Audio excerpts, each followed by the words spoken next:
Halo, selamat pagi. Selamat pagi. Pagi. Kedengaran nggak ya? Halo, halo.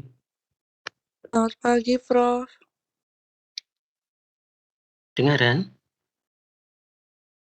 Dengar, Prof.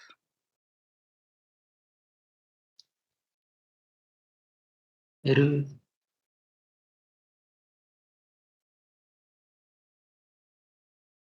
halo, kedengaran nggak? Halo, kok nggak ada yang menjawab? Halo? Dengar, Prof. Dengar, Prof. Oke, dengaran ya. Oke. Kemarin materi yang hari ini belum dikirim ya? Belum ya? Baru satu ya materi yang saya kirim? Betul? Atau sudah dua?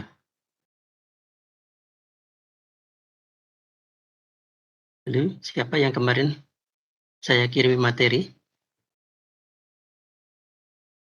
Halo, kok nggak ada yang merespon? Kemarin yang saya kirim materi via siapa kemarin?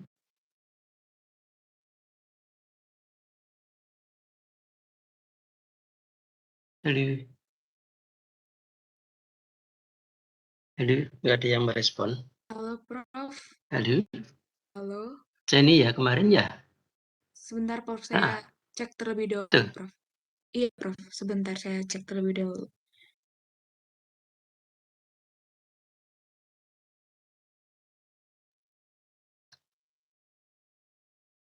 nggak ada suaranya. Halo, kalau suara saya kedengaran nggak ini? Kalau dari kalian kok nggak ada suaranya? Suara saya kedengaran nggak? Dengar, Prof. Terdengar, Prof. Oke, oke, udah nanti eh, apa namanya materi ini saya kirim ke siapa nanti saya dikasih tahu ya. Ini kita mulai aja diskusi ya pagi ini. Kita mulai diskusi saja mungkin sebentar hari ini kita diskusi materinya adalah ini. Sudah kelihatan belum? Sudah, Prof.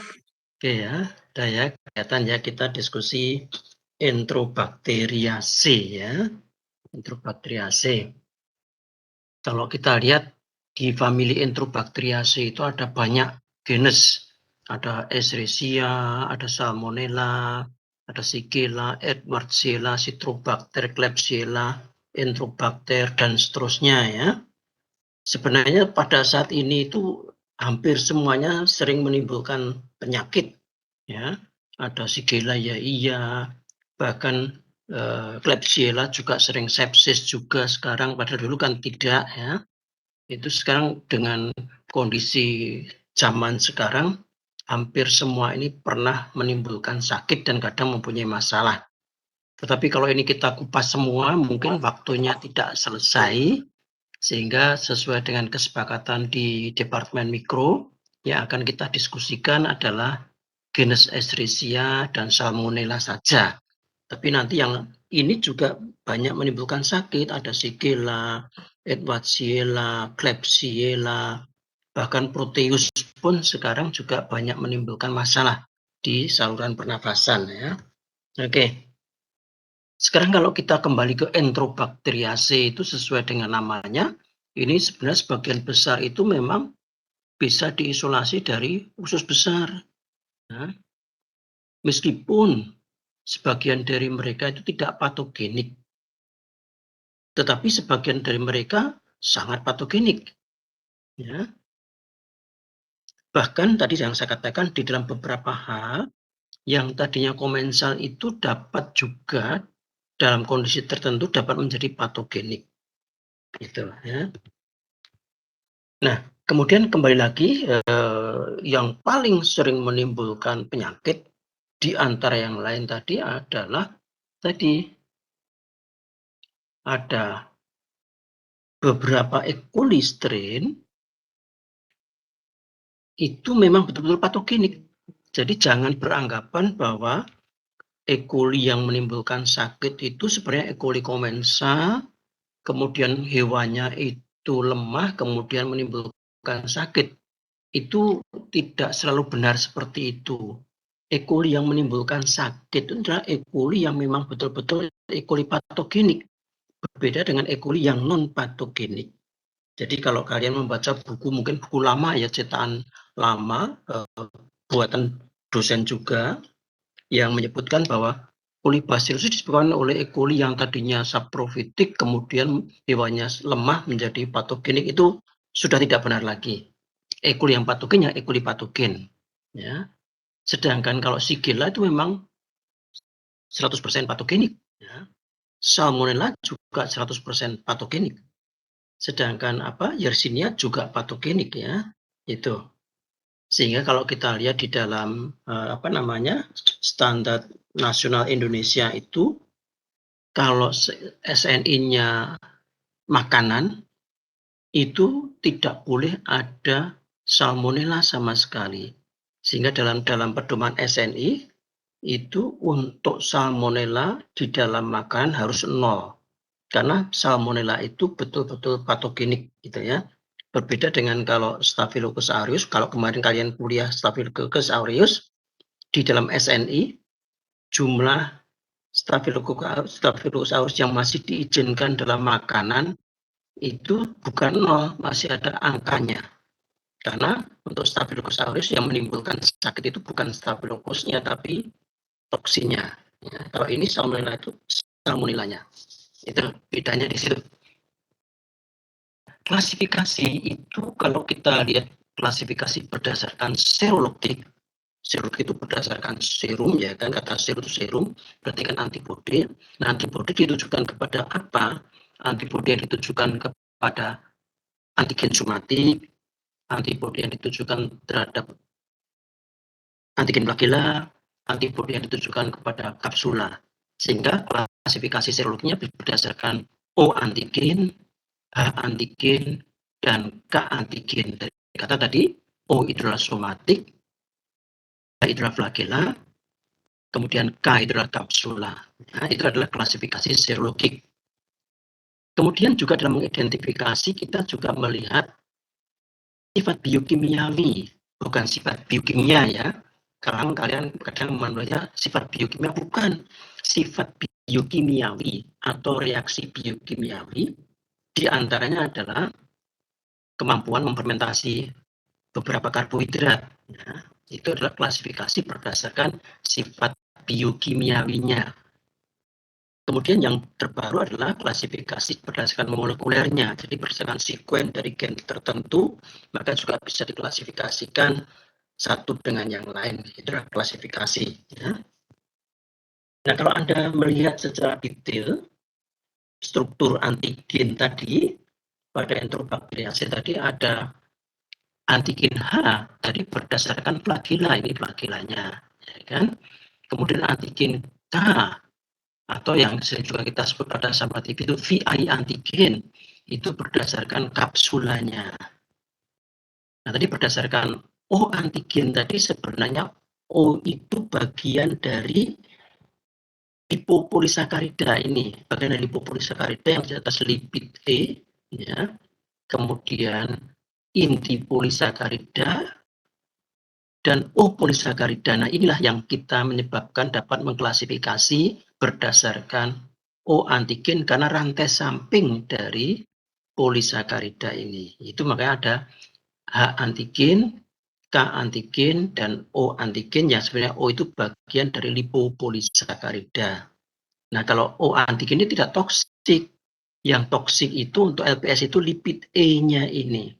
Jadi kalau kalian melihat ada endotoksin miliknya Enterobacteriaceae, itu sebenarnya toksin yang berasal dari LPS ini yang kita sebut sebagai endotoksin. Dan yang bersifat toksik adalah lipid E-nya ini. Ini yang bersifat toksik sehingga ada endotoksin. Jadi endotoksin bukan berarti dari dalam sel ini, bukan. Endotoksin adalah LPS ini, dan yang bersifat toksik adalah lipid E-nya. Kalau kita lihat di dalam lab bahwa Enterobacteriaceae itu gram negatif, sebagian besar dalam bentuk batang ataupun batang pendek, ya kan. Sebagian besar bersifat motil dengan flagella peritrichus, ya, masih ingat tadi, Shigella, Klebsiella, dan beberapa Salmonella itu tidak motil. Jadi ada Salmonella yang bersifat motil, ada Salmonella yang tidak motil. Nanti Anda baca sendiri Salmonella yang motil itu yang mana, Salmonella yang tidak motil itu yang mana. Sifatnya oksidase negatif, jadi dia tidak mempunyai enzim oksidase, dia mampu mereduksi nitrat, dia memfermentasi atau menguraikan glukosa dan beberapa karbohidrat yang lain seperti laktosa, manosa, manitol, dan seterusnya tergantung dari spesies ataupun genusnya. Dia fakultatif anaerob, biasanya tidak membuat kapsula kecuali Klebsiella, mudah ditumbuhkan, jadi tidak susah ditumbuhkan, dan dapat tumbuh pada medium yang mengandung garam empedu seperti medium McConkie agar. Jadi dia bisa tumbuh pada McConkie agar. Ya. Sehingga kalau Anda mudah-mudahan Anda sempat praktikum ya. Kalau Anda lihat di pelat McConkie seperti ini. Kalau dia bisa tumbuh pada pelat McConkie ya. Kalau dia mampu memfermentasikan laktosa, maka koloninya itu dan di sekitarnya menjadi merah muda ataupun merah pink sampai merah, ya kan. Sedangkan kalau dia tidak memfermentasikan laktosa, maka koloninya tidak berwarna. Jadi contohnya E. coli itu memfermentasikan laktosa, Enterobacter aerogenes memfermentasi laktosa, Salmonella typhimurium tidak memfermentasikan laktosa, Proteus vulgaris juga tidak menguraikan laktosa, sedangkan yang tidak mampu tumbuh adalah Staphylococcus aureus. Dia tidak mampu tumbuh karena dalam medium ini ada bile salt, ada garam empedunya. Ya. Jadi untuk Enterobacter itu semua bisa tumbuh pada McConkie meskipun ada garam empedunya. Oke. Nah, kemudian medium selektif yang sekaligus juga medium diferensial berikutnya lagi untuk Enterobacteriaceae yang sering kita pakai adalah Eosin methylene blue agar atau EMB agar. Ya. Ini contohnya pembukaan pada EMB agar. Kalau E. coli itu karena dia mampu memfermentasikan laktosa dan menghasilkan asam yang kuat pada akhir dari fermentasinya, maka koloni E. coli akan berwarna kehijauan dengan kilometaliknya ini. Jadi hijau dengan kilometalik. Sedangkan Pseudomonas aeruginosa dia tidak mampu menguraikan laktosa sehingga koloninya menjadi tidak berwarna. Nah. Kemudian yang ketiga, Enterobacter aerogenes tadi juga bisa memfermentasikan laktosa tapi hanya lemah sekali ya asam yang dihasilkan, maka warnanya sedikit pink saja. Sedangkan ini untuk yang keempat ini dipupuk dengan Staphylococcus aureus, dia tidak mampu tumbuh karena sebagai penghambatnya adalah zat warna yaitu Eosin methylene blue. Oleh karena ini juga selain medium diferensial juga medium selektif karena yang bisa tumbuh hanya bakteri-bakteri yang tahan terhadap Eosin methylene blue. Jadi medium diferensial sekaligus medium selektif sama dengan McConkie tadi. Medium yang bisa dipakai lagi untuk uji atau mendeteksi Enterobacter atau Enterobacteriaceae adalah agar TSI dari kata triple sugar iron agar atau TSI agar. Kenapa kita sebut sebagai triple sugar iron agar? Karena mengandung 3 gula tadi yaitu glukosa, laktosa, dan sukrosa. Dan lihat perbandingannya di sini, glukosa itu hanya 0,1%, sedangkan laktosa dan sukrosa itu 1%. Jadi proporsi laktosa dan sukrosa 10 kali dibanding dengan glukosanya. Ini akan mempengaruhi hasil dari pembukaan nanti. Ya. Kecuali itu juga ada peptonnya, di mana pepton nanti ada asam aminonya kalau diuraikan, dan ini kalau diuraikan akan nanti menghasilkan pH yang naik ya kan, karena adanya peruraian dari pepton ini. Juga ada Fe, ada S, bukan Fe, ada S ya, ada sulfurnya ya, yang nanti akan bisa berikatan dengan Fe ya kan. Kemudian ada phenolrate-nya sebagai indikator ya. Kemudian juga ada ion FeSO4 ya, FeSO4 ini. Nah, dengan medium seperti ini gunanya untuk apa? Yang pertama untuk mendeteksi bakteri yang mampu memfermentasikan baik glukosa, laktosa maupun sukrosa, tapi bervariasi. Ada bakteri yang menguraikan glukosa saja tapi tidak menguraikan laktosa dan sukrosa. Ada bakteri yang bisa menguraikan baik glukosa, laktosa maupun sukrosa sehingga nanti hasilnya bisa berbeda-beda. Ditunjukkan dengan tingkat keasamannya. Juga kemampuan bakteri untuk mendegradasi asam amino sehingga menghasilkan kenaikan pH atau alkalis. Mendeteksi bakteri yang mampu menghasilkan H2S, di mana gas H2S nanti akan bereaksi dengan ion Fe ini sehingga terbentuk FeS yang warnanya nanti berupa endapan hitam. Itu ya, itu adalah TSI. Sehingga kalau kita lihat hasil uji TSI itu seperti cara memupuknya seperti ini. Cara memupuknya ya misalnya Anda mempunyai koloni tersangka, misalnya tersangka E. coli atau tersangka apa, ambil koloninya pakai usaha, kemudian cara memupuknya pertama kali Anda tusukkan ke agar ini. Anda tusukkan dulu, kemudian Anda tarik keluar, dan sisanya Anda usapkan di permukaan seperti ini. Sehingga bukan hanya diusapkan di permukaan, tapi ditusuk dan kemudian diusapkan di permukaannya. Nah, hasilnya seperti apa? Kalau itu sebagai kontrol yang tidak dipupuk, mesti seperti ini warnanya. Warna mediumnya seperti ini. Ya. Ini kalau kita pupuk dengan bakteri yang tidak memfermentasikan baik glukosa, laktosa maupun sukrosa, maupun glukosa, maka baik pada bagian tegak ini maupun bagian miring berwarna merah. Tidak ada produksi H2S, tidak ada produksi gas yang lain. Jadi tidak mengeluarkan ketiga gula. Sehingga hasilnya sering kita sebut KK dari kata alkalin. Ya.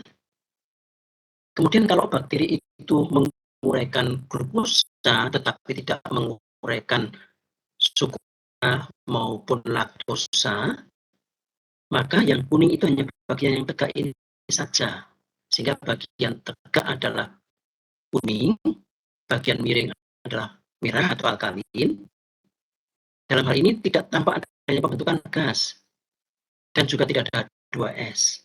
Maka hasilnya kita sebut sebagai Ka dari kata alkalin exit. Alkalin exit. Kemudian ada hasil yang berikutnya lagi yang seperti ini gambarnya. Ini kuning, ini ada hitam di sini. Jadi baik bagian miring maupun bagian tegak adalah kuning, berarti dia memfermentasikan ketiga gula tadi, glukosa, laktosa, dan sukrosa. Ya. Tidak ada pembentukan gas yang menunjukkan seperti ini sehingga tidak ada gas. Tetapi dia mau ada warna hitam, berarti dia menghasilkan H2S. Jadi dia menghasilkan 3 gula, tidak ada pembentukan gas kecuali gas H2S.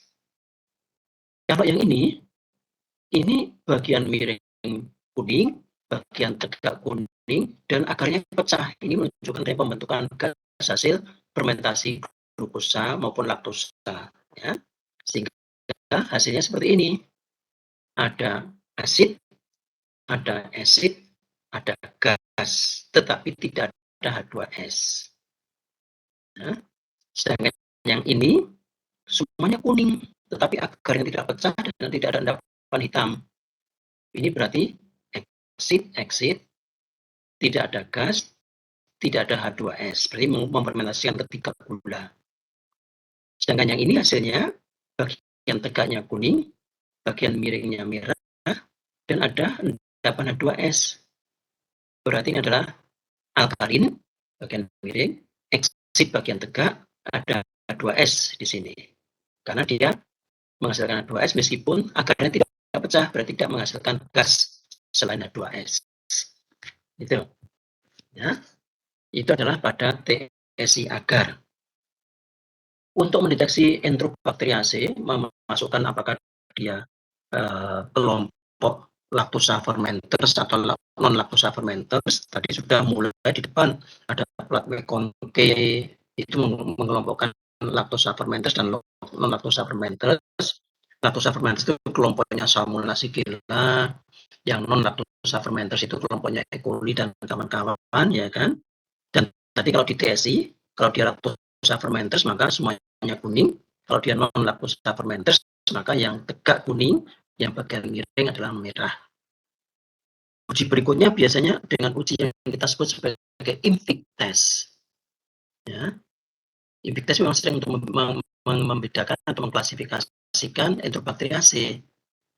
IMPIC dari kata indol, mediumnya adalah tripton, kemudian uji MRVP, mediumnya adalah MRVP Broad, ya, dan uji penggunaan sitrat. Di dalamnya itu ada medium yang mengandung sitrat saja sebagai sumber karbonnya. Ya. Sehingga kalau kita lihat dari kata indol, ini kalau indolnya positif, maka pada waktu diuji ada cincin merah di sini. Kalau uji MR-nya positif, maka setelah kita beli reagen ini akan berwarna merah seperti ini. Yang negatif akan seperti ini. Sebagian dari medium MRVP kita pisahkan untuk menguji VP test. Yang positif kalau diberi reagen akan berwarna merah, yang negatif akan kuning. Kalau bakteri itu mampu menggunakan sitrat sebagai sumber karbonnya, maka mediumnya berubah menjadi biru, yang tidak tetap seperti ini. Ini yang kita sebut sebagai uji sitrat, tetapi bukan yang Simon sitrat. Ya. Kalau Simon sitrat itu tidak menggunakan agar, Anda tinggal hanya menggunakan medium cair yang di dalamnya ada sitratnya. Kalau dia mampu menguraikan sitrat, berarti mediumnya akan keruh. Kalau dia tidak mampu menggunakan sitrat, berarti mediumnya akan jernih atau tidak tumbuh. Itu adalah medium sitrat yang lainnya. Ya. Sehingga kalau kita membedakan biasanya antara E. coli dengan Salmonella, E. coli itu uji IMPIC-nya adalah min plus plus. Salmonella adalah min plus. Ya. Tetapi yang min plus bukan yang Salmonella saja. Ini Citrobacter freundii juga min plus. Cuma biasanya kita membedakan antara E. coli sama Salmonella. Ini min plus, ini min plus. Gitu ya. Urease test kemampuan bakteri menghasilkan enzim urease, ya, isinya adalah urea dan phenol red. Kalau dia mempunyai enzim urease, dia akan menguraikan urea, menghasilkan asam yaitu CO2 dan NH3, maka mediumnya menjadi warnanya menguraikan urea sehingga dihasilkan bukan dan menghasilkan alkalin, malah ini NH3-nya kemudian pH-nya akan naik, ya. Di sini maka akan menghasilkan warna pink. Ini adalah urease negatif, positif ini urease negatif, ya. Uji motilitas. Kalau zaman dulu kita uji motilitas dengan menggunakan mikroskop, ya, dengan hanging drop. Tapi itu kan sangat repot. Nah, sekarang orang menggunakan medium semi solid. Jadi ada medium semi solid, secara pokoknya Anda tusukkan aja ke dalam. Nanti kalau bakterinya itu bersifat motil, maka pertumbuhannya itu akan menyebar di sekitar tusukan. Tapi kalau bakteri yang tidak motil, maka tumbuhnya hanya di tempat tusukan ini saja. Ini menunjukkan motilitas atau kemampuan bakteri untuk membentuk flagella. Oke. Nah, itu tadi beberapa uji pokok kalau Anda di laboratorium membedakan antara enterobakteriase. Masih banyak medium-medium yang lain seperti glukosa, laktosa, mannitol, sakarosa, dan seterusnya, ya. Sehingga tadi kalau kita bicara pada E. coli tadi, diagram negatif biasanya tidak membentuk rantai, cuma kadang-kadang saja membentuk berpasangan. Ini jelas motil dengan flagella yang peritroikus, memfermentasi hampir semua karbohidrat, baik itu glukosa, laktosa, manitol, maltosa, dan menghasilkan asam serta gas. Uji indolnya positif, tidak mampu membentuk H2S, dan dia tidak mempunyai enzim gelatinase, sehingga pada waktu diuji pada medium gelatinnya tidak dicairkan. Dia juga tidak mempunyai enzim urease, sehingga pada waktu uji urease hasilnya negatif. Klasifikasi berdasarkan serotipe tadi adalah berdasarkan antigen O, antigen H, dan antigen K. Maka yang sering kita lihat, E. coli yang patogen yang sering menimbulkan diare itu biasanya adalah E. coli yang serotipenya O119, O111, O126, O78, ya, O26, dan yang agak populer adalah O157H7. Ya. O157H7 itu kadang tidak menimbulkan gejala sakit kalau kita bicara ilmu penyakit bakteri pada hewan, ya kan, kadang tidak menunjukkan gejala pada sapi, meskipun kadang-kadang pada pedet bisa menunjukkan diare. Tetapi E. coli yang O157H7 ini kalau sampai kepada orang, terutama anak-anak dan orang berusia lanjut, maka sering menimbulkan diare berdarah, yang sering kita sebut sebagai VTEC, Verotoxigenic E. coli. Jadi bukan VTEC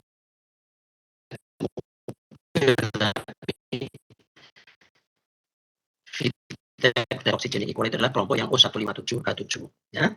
Sehingga kalau kita lihat klasifikasi tadi, E. coli yang betul-betul patogen adalah yang entropatogenic E. coli, atau kita singkat sebagai IPEC.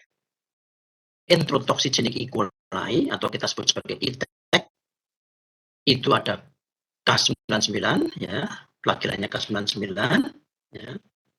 Dan yang enterotoxigenic itu dapat kita klasifikasi menjadi dua, yaitu yang cigatoxigenic E. coli atau STEC, dan tadi yang saya katakan Verotoxigenic E. coli atau VTEC. Itu yang tadi kita sebut sebagai serotype O157H7. Ini meskipun E. coli, tapi dia tidak mampu menguraikan sorbitol atau sorbitol negatif. Sehingga kadang-kadang untuk seleksinya kita pada medium yang kita sebut sebagai SMAC agar, dari kata sorbitol McConkie agar. Karena kalau McConkie agar tadi gulanya kan laktosa, tetapi SMAC ini gulanya adalah sorbitol. Memang kita buat khusus untuk mendeteksi apakah dia E. coli yang O157H7 yang dia tidak mampu mempertahankan sorbitol. Jadi uji pada SMAC dia hasilnya negatif. Ya, kalau E. coli yang lain dia pada SMAC positif, ya, mempunyai warna. Kemudian ada lagi yang kita sebut sebagai enteroinvasive E. coli atau IEC, enterohemorrhagic E. coli atau EHEC, enteroagregatif E. coli atau EAC, ya. Dan pada unggas yang sering kita sebut sebagai apeksisasi penghasil minyak, ya kan, tapi ini avian pathogenic E. coli yang biasanya kita deteksi membedakan dengan E. coli yang lain pada medium congruent agar. Kalau dia avian pathogenic E. coli biasanya menunjukkan warna congruent test positif pada medium congruent agar. Jadi ini contoh bahwa E. coli yang patogenik itu memang E. coli patogenik, bukan E. coli komensal kemudian menjadi sakit karena hewannya lemah, gitu ya. Nah, gejala klinik kalau kita bicara pada ternak sapi adalah dapat dilihat adanya diare yang parah, ya kan, karena adanya enteritis, ya. Kemudian nafsu makan hilang, kemudian juga tidak suka minum juga, hewannya menjadi lemah, ya, malas bergerak, ya, dan kadang-kadang juga ada menjadi kurus atau menjadi stunting, lambat tumbuhnya begini, ya. Pada kondisi berakut sampai dengan akut, penyakit ini bisa muncul sangat pendek, 3-8 jam, dan gejalanya itu akan gejala yang berkaitan dengan kondisi sepsis dan shock septik, yaitu gejalanya adalah kolaps, hewannya jatuh, ya. Kemudian kalau kita lihat, kita raba itu menjadi dingin badannya dan kaki-kakinya, dan setelah itu hewannya akan koma, menunjukkan gejala sepsis tadi. Gejala yang lain, gejala diarenya itu kita sebut sebagai diare berdarah, bukan diare air atau watery diare. Karena watery diare maka akan ditunjukkan dengan diikuti dengan gejala dehidrasi, kemudian ada gejala asidosis, dan akhirnya mati. Nah, pada ini memang menunjukkan diare yang sangat profus, ya. Profus itu jumlahnya banyak sekali. Warna baunya sangat menyengat.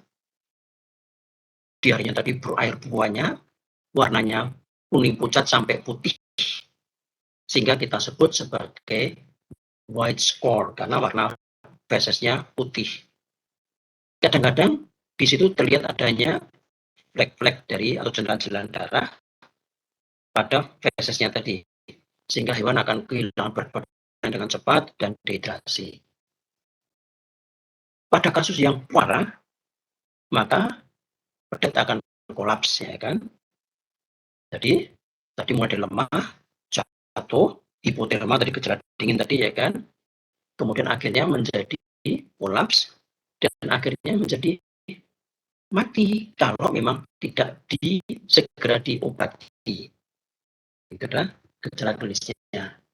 Nah, tadi dikatakan gejalanya bisa juga menimbulkan gejala septisemia. Bakteri menunjukkan bakteri itu beredar ke seluruh peredaran darah. Maka E. coli septisemia terjadi pada pedet atau anak sapi pada awal-awal dari atau sapi yang masih muda sekali itu, ya. Ditunjukkan dengan ciri yaitu gejala infeksi yang akut, kadang-kadang juga ada gejala diare dengan feses yang mukoid. Ini kan bukan yang white score, ini yang septisemia, ya.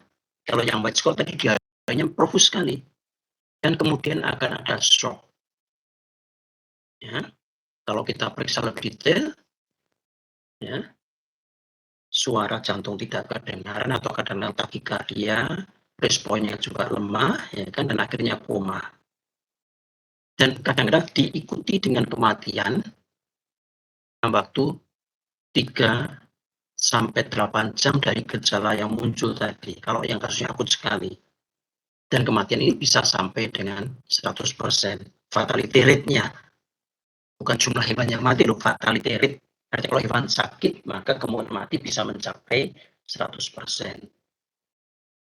Meskipun dalam beberapa kasus, maka infeksinya itu dapat menjadi menjadi panjang, tidak mati, ya. Kemudian muncul gejala-gejala yang bersifat lokal seperti poliartritis, ofthalmitis, omphaloplebitis, pneumonia, dan meningitis. Itu kalau infeksinya melanjut. Kalau hewannya mati dan kemudian kita bedah rangkainya, akan menunjukkan adanya kongesti hemoragik pada apomasum, yeunum, dan kolon, ya. Kemudian terlihat di kolon ini ada mukosa itu mengelupas begitu. Hati tampak pucat, ginjal dan jantung biasanya menunjukkan ada gejala kongesti dan hemoragik. Kalau kemudian dari organ-organ dalam ini kita isolasi, maka akan dapat ditemukan E. coli. Ya. Padahal seharusnya E. coli itu hanya dalam saluran pencernaan saja, tapi dari organ, kalau kita isolasi karena tadi sepsis, maka dapat diisolasi dari organ-organ tadi. Itu adalah kolibasilosis. Ya. Sekarang salmonellosis. Infeksi salmonella itu memang biasanya disebabkan oleh Salmonella enterica. Ya. Di dalam Salmonella enterica itu ada banyak strain, lebih dari 2000 strain. Sedangkan yang menginfeksi pada sapi biasanya adalah yang kelompok grup B. Contohnya Salmonella typhimurium. Kalau yang grup C, contohnya Salmonella montevideo. Grup D, Salmonella Dublin. Dan yang grup E adalah Salmonella anatum. Oke, itu pada anak sapi. Ya. Kalau pada kambing domba, biasanya Salmonella abortus ovis, Salmonella typhimurium, Salmonella Dublin, dan Salmonella anatum. Oke. Gejala klinik, kalau ada bentuk septisemi, ya, biasanya pada yang baru lahir, ya, sapi yang baru lahir, maka ditunjukkan dengan gejala demam, depresi, kemudian ada nampak tidak segar begitu, dan akhirnya menjadi mati. Kalau kemudian dia tidak mati, penyakitnya melanjut, dari kasus septisemi ini maka akan melanjut menjadi enteritis, poliartritis, dan pneumonia. Jadi kalau septisemi biasanya berakhir dengan kematian, tetapi kalau seandainya tidak mati, maka akan berkembang menjadi enteritis, poliartritis, dan pneumonia. Nah, enteritis sendiri oleh Salmonella dapat kita bedakan menjadi yang akut sama dengan yang kronis. Pada yang akut itu pedet biasanya terinfeksi pada umur 2 sampai 6 minggu setelah lahir. Gejalanya berupa demam, diikuti dengan diare. Diarenya kadang diikuti darah, ya. Artinya ada warna darah di situ. Kadang juga mengandung lapisan fibrin dan mukus. Jadi kadang ada bintik-bintik darah, fibrin, dan mukus. Kemudian sering juga kalau melanjut maka warna feses menjadi gelap, menjadi coklat gelap. Ya. Kemudian juga menjadi lebih berair dengan bau yang sangat menyengat. Pedet akan menjadi sangat lemah, dehidrasi, dan biasanya kalau mati akan timbul kematian setelah 5-8 jam dari gejala yang muncul apabila tidak ditangani. Makanya harus segera ditangani. Itu yang akut. Yang kronis ini biasanya terjadi pada yang lebih dewasa lagi. Ditunjukkan ada demam yang intermittent, kemudian juga diare yang intermittent dan persisten, meskipun juga ada bintik-bintik atau flek-flek darah dan mukus pada fesesnya tadi. Ya. Nah, kalau itu melanjut pada kasus Salmonella yang enteric ini, maka dapat berlanjut menjadi isemia, ya. Kemudian adanya gangren yang sifatnya dry pada kaki-kakinya, termasuk di telinga, bibir, kemudian ujung ekor. Ya. Jadi di kaki depan dan kaki belakang begitu. Itu kalau penyakitnya melanjut. Oke. Itu pada sapi. Pada kambing domba, gejalanya itu sangat bervariasi, termasuk adanya gejala sepsis dan manifestasi gangguan entrik atau gangguan saluran pencernaan. Nah, kalau itu menyerang pada domba yang bunting, maka dapat juga terjadi aborsi. Ya. Kalau infeksinya terjadi pada kebuntingan 6 minggu. Ya, itu pada sapi pada domba yang bunting. Tadi dikatakan bahwa kalau pada domba yang terinfeksi dengan Salmonella abortus tadi dapat menunjukkan adanya aborsi, ya. Meskipun kadang tidak ada gejala demam.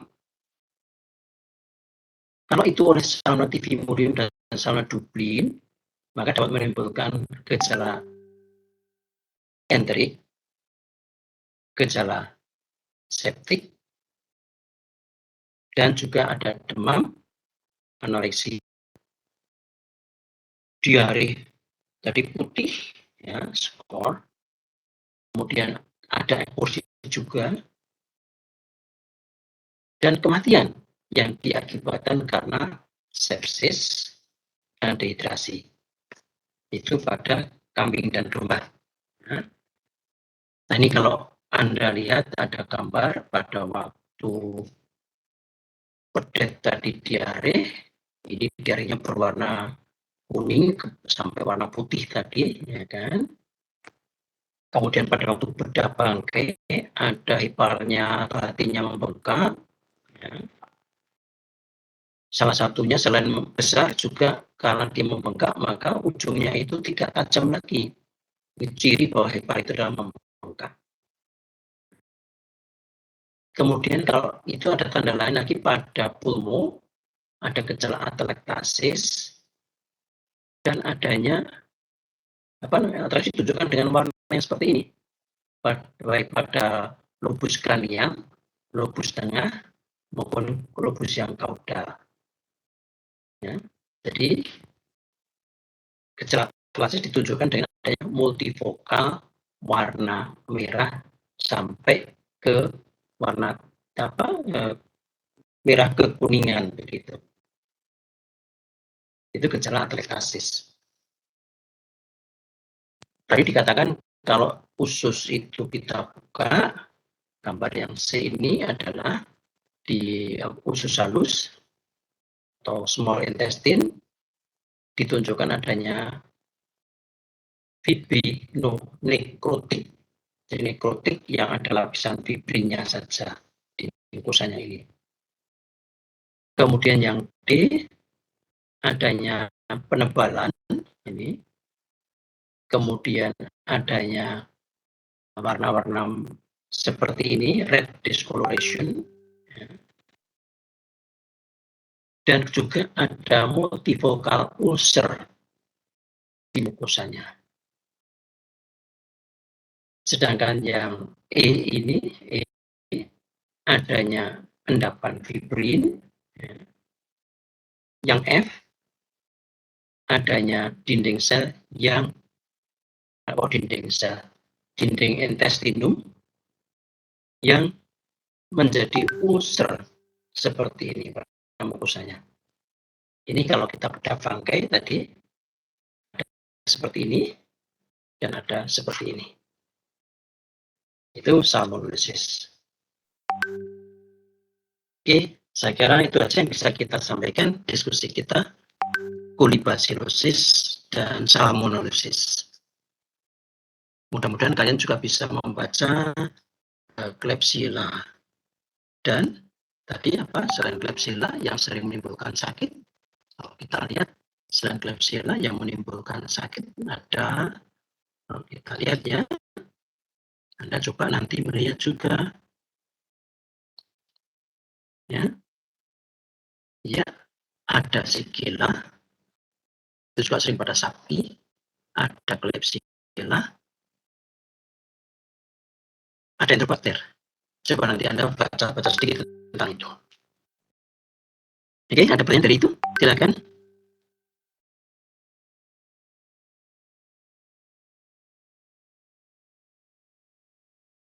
Belum ada? Ya, alhamdulillah kalau belum ada, nanti tolong perwakilannya WA ke saya kirimi materinya yang hari ini. Ya.